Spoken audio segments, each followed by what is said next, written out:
आप सबका बहुत बहुत स्वागत है 3 अक्टूबर के प्री मार्केट एनालिसिस में। सबसे पहले देखेंगे निफ्टी का क्या हालचाल था, उसके पीछे के रीजन जानेंगे हम। फिर देखेंगे बैंक निफ्टी का हालचाल, एफआईआईडीआई का डेटा देखेंगे, कॉल पुट किसने बाय किया वो समझेंगे, सेक्टोरल आउटकम देखना होगा, वर्ल्ड मार्केट का एनालिसिस करेंगे। फिर हम देखेंगे कि यूएसए की कुछ न्यूज है, उसका इंपैक्ट हमारे मार्केट पे क्या हो सकता है। ऑयल और गिफ्ट निफ्टी को ट्रैक करना होगा। स्टॉक वाइज ओपन इंटरेस्ट देखेंगे, आज के कुछ इवेंट के बारे में प्रेडिक्शन करेंगे और फाइनली टेक्निकल एनालिसिस के साथ पूरे वीडियो को खत्म करेंगे। तो चलो ज्यादा बातें ना करते हुए स्टार्ट करते हैं। अगर पहली बार आए हो तो सब्सक्राइब कर लो, आते रहते हो तो लाइक करते जाओ, मुझे मोटिवेशन मिलेगा और मेरी रीच भी बढ़ेगी। फाइनली देखो निफ्टी के बारे में देखें तो पूरा साइडवाइज था इनिशियल फेज में, फिर डीआईआई ने आकर के बाइंग किया, फिर पूरा साइडवाइज यूएस सॉरी फिर जो हमारे पास यूरोप का डेटा अच्छा आया था उसके चलते फिर से बाइंग हुई, लेकिन जाते जाते एफआईआई ने सेल ऑफ मार दिया। उसके पीछे के कुछ और रीजन समझो। चाइना के अंदर हमारे पास अभी गोल्डन वीक चल रहा है, मतलब वहां पे एक फेस्टिवल टाइप हमारा जैसे दिवाली जैसा माहौल होता है, वहां पे ऐसा माहौल है, उसीलिए उसके मार्केट वगैरह बंद रहते हैं, लेकिन वहां पे कंजप्शन बढ़ेगा। तो चाइना में अगर कंजप्शन बढ़ने वाला है तो वहां पे मेटल की डिमांड हाई होगी। आपको पता होगा कि चाइना है वो मेटल बहुत ज्यादा इंपोर्ट करता है इंडिया वगैरह से, तो हमारे भी प्राइस है वो मेटल के और फार्मा के बढ़े हुए थे। फ्राइडे का मार्केट क्यों अप था, हमने बताया था लास्ट के बार भी कि फार्मा के अंदर बाइंग थी और मेटल के अंदर बाइंग थी।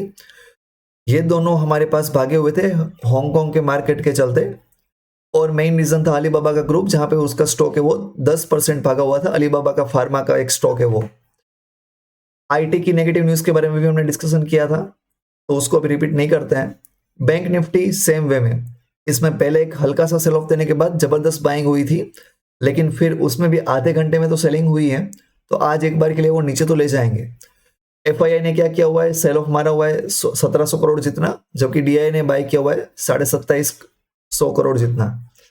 यस, पोजीशंस देखो, रिटेलर्स ने अपनी कॉल थोड़ी सी हल्की की है और पुट में भी थोड़ा आ गए हैं, तो ये अच्छी बात है। रिटेलर थोड़ा थोड़ा नेगेटिव आएंगे तो मार्केट धीरे धीरे ऊपर जाएगा, जबकि यहाँ पे तीनों की पोजीशन है वो पुट में तो रेडी है।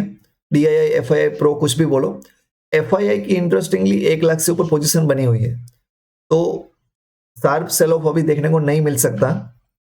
सेक्टर वाइज देखो, एक आईटी डाउन था हमारे पास और विक्स डाउन हुआ था, बाकी सब कुछ हमारे पास अप था। 38 स्ट्रोक अप थे, 12 स्ट्रोक डाउन थे।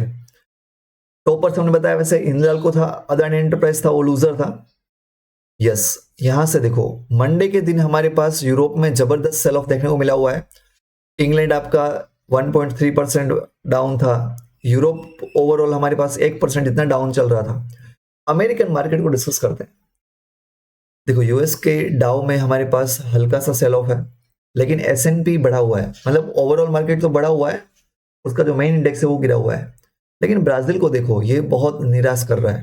ब्राजील, कनाडा कनाडा ऑलमोस्ट 2% गिरा हुआ है, इसको तो गिरना ही चाहिए। फाइन।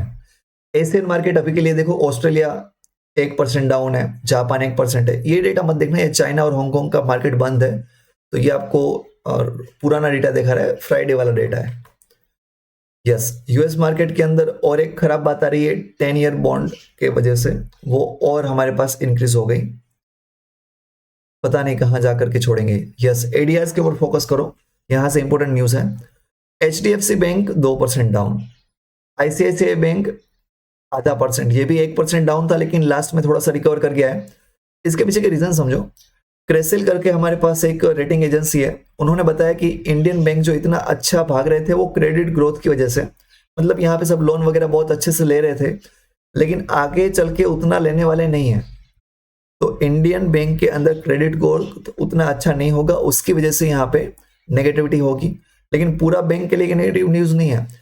बहुत सारे एफआईआई ने एचडीएफसी बैंक के अंदर अपनी होल्डिंग है वो सेबी में फाइलिंग की है कि वो बढ़ा रहे हैं। अब देखते हैं कौन सी न्यूज है वो हाई कर रही है। अगर एचडीएफसी बैंक अकेला जबरदस्त बुलिश हो रहा है तो बैंक निफ्टी को शॉर्ट करने मत जाना, लेकिन अगर एचडीएफसी बैंक भी नेगेटिव जा रहा है तो बिंदास शॉर्ट मारना, कोई दिक्कत नहीं होगी, बैंक के लिए नेगेटिव न्यूज है। डाउ फ्यूचर देखो फ्लैट दिखा रहा है, 30 पॉइंट डाउन चल रहा है। यस, यूएसए के बहुत सारे डेटा आए थे, हम देख लेते हैं। हमारे पास यूएस का कोर पीसी इन्फ्लेशन डेटा आया हुआ था, वो फोरकास्टिंग से हमारे पास थोड़ा सा कम आया हुआ है, तो बैड न्यूज़ है हमारे पास। और उसका जो, अरे मेरी मिस्टेक हो गई, यहाँ पे ईयर ऑन ईयर वाला डेटा आएगा, मतलब जो मंथ ऑन मंथ वाला था वो अच्छा है, जबकि ईयर ऑन ईयर वाला था वो बैड डेटा है। यस, बहुत सारे वीडियो आपने देखे होंगे कि यूएस शटडाउन होगा, ये होगा, वो होगा। मैंने आपको पहले भी बताया था ऐसा कुछ होने वाला नहीं है। अगर जब आपके हाथ में होता है कि आपको पैसे छापने, तो आप कितने भी छाप लोगे, तेल लगाने जाए इन्फ्लेशन। यूएस के कंपनी के पास भरपूर पैसा है, यूएस कल एक बिल लेकर के आएगा, टैक्स थोड़ा सा बढ़ा जाएगा, उसके पास पैसा आ जाएगा। तो जो एक बार पहले हो चुका है वो अभी होने वाला नहीं है। कहना यह चाहता हूं कि जो बोल रहे थे कि यूएस शटडाउन होगा, वो नहीं होने वाला है। उन्होंने एक बिल पास कर दिया, स्टॉप गैप फंडिंग बिल करके, मतलब नवंबर 17 तक अब उनको कोई दिक्कत नहीं है, बड़े आराम से उनकी गवर्नमेंट चलेगी। उन्होंने ये बोला हुआ है कि जितना गवर्नमेंट चलाने के लिए पैसा चाहिए उतना ही मिनिमम लेंगे, एक्स्ट्रा नहीं यूज करेंगे। वो तो पहले से वही होने वाला था, छोड़ो उनको, चलो। और एक नेगेटिव न्यूज हमारे पास निकल करके आ रही है कि उनकी जो 10 ईयर बॉन्ड यील्ड है वो 2.5% से बढ़ी हुई है। तो ये मार्केट के लिए अच्छा नहीं होता है। एनीवे, रिलायंस के लिए एक नेगेटिव न्यूज है हमारे पास। उनका जो क्रूड ऑयल के ऊपर विंडफॉल टैक्स लगने वाला था वो 12,000 लग गया। अभी पहले 10,000 था, उसका 12,000 कर दिया हुआ है। तो उसके जीडीआर के अंदर बहुत नेगेटिविटी होनी चाहिए, लेकिन उतना नेगेटिव दिखा नहीं रहा है। तो रिलायंस के लिए एक न्यूज है, अब देखते रहना। यस, ऑयल हमारे पास थोड़ा सा कूल ऑफ हो रहा है, तो ये दूसरी नेगेटिव न्यूज है रिलायंस के लिए। अगर ऑयल के दाम कम होते जाएंगे तो रिलायंस के लिए अच्छा नहीं होगा। यस, गिफ्ट निफ्टी नेगेटिव दिखा रहा है। Adani enterprise, HCL tech, LTI, इन सब में शॉर्ट बिल्डअप हुए हैं, जबकि लॉन्ग डेल्टा क्रॉप में, इंडिया सीमेंट में और सन टीवी में जनरेट हुए हैं। आज की इवेंट समझो, 10:30 बजे इंडिया का मैन्युफैक्चरिंग पीएमआई डेटा आएगा, उसके ऊपर नजर रखना। और हमारे मार्केट खत्म होने के बाद यूएसए के अंदर अवेलेबल जॉब ओपनिंग्स का डेटा होगा। फाइन, ये टेक्निकल एनालिसिस हमने लास्ट टाइम किया हुआ था, वही है, तो इसको रिपीट नहीं करते हैं, आपका टाइम वेस्ट नहीं करेंगे। Thank you so much, like share and subscribe, thanks a lot.